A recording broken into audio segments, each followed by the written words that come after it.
Hello students, welcome back to my channel.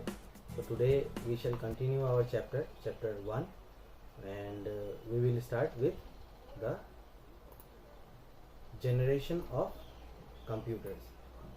So generation of computers refers to the different and advancement of new computer technology. Advancement of new computer technology is known as the generation of computers. So in first generation there were some technology which was improved in the second generation, and some new techniques were improved in the third generation, and so on.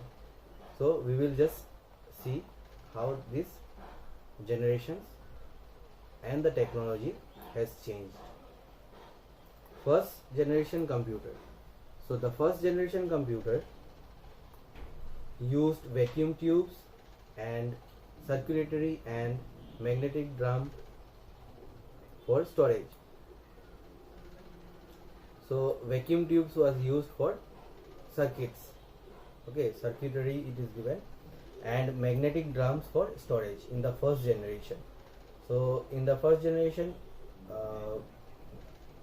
some of the computers were developed, and those first generation computers, the name of the first generation computers are given here.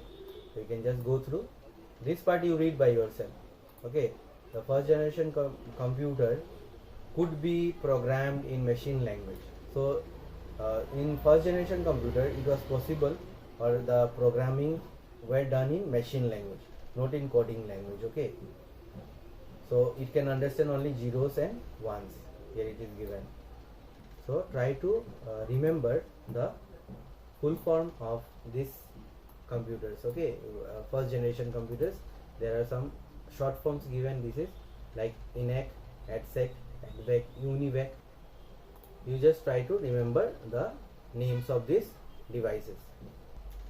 Second generation computer. So the year is given here, which year belongs to the second generation.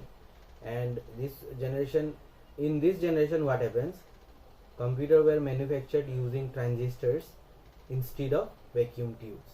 So this is the change which was seen in these generations. Okay, now why these transistors were used in place of vacuum tubes? Because these transistors were highly reliable compared to tubes. Okay, so this was reliable. Another major development during this period was the invention of magnetic core for storage. So earlier what was used? Magnetic drums were used. Okay, so earlier magnetic drums were used. Now magnetic cores took place in place of magnetic drums.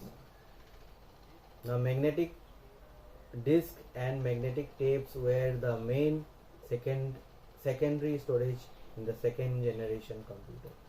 Okay, so what was the main storage in the second generation?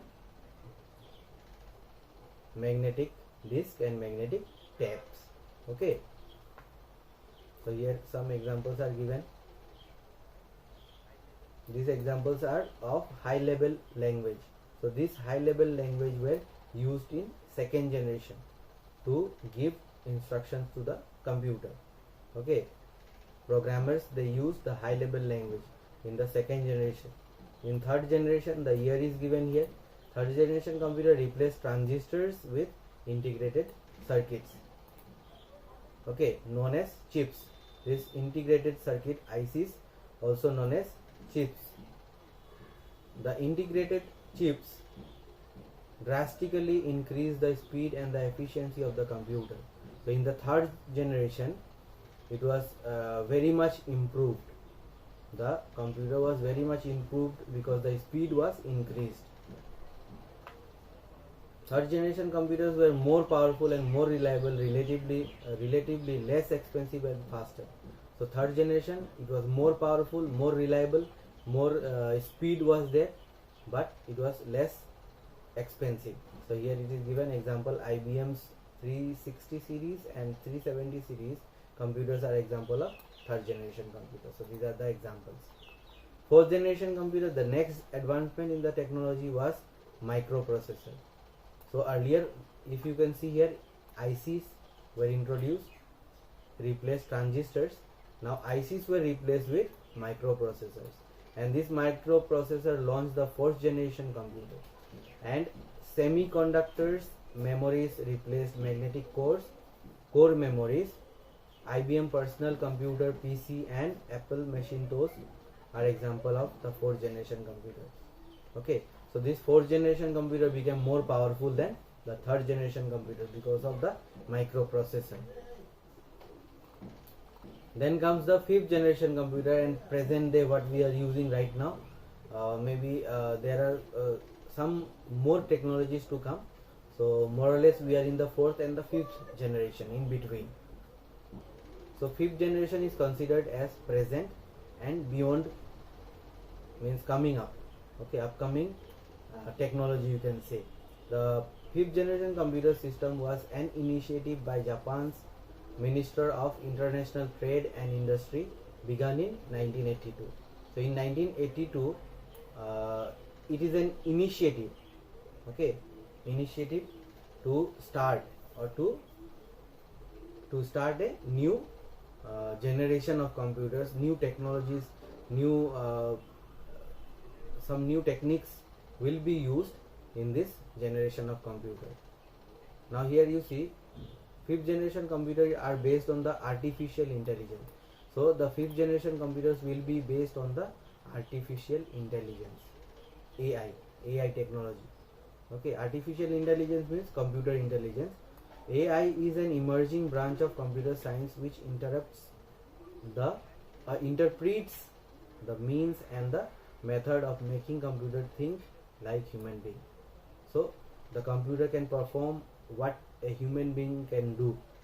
Okay, so in that way people are trying, like robotics and all. So robots and all, those things can be considered as the fifth generation computer. Parallel processing and superconductor technology have made AI a reality. So parallel processing and superconductor technology. So these two technology are responsible for the possibility of AI technology.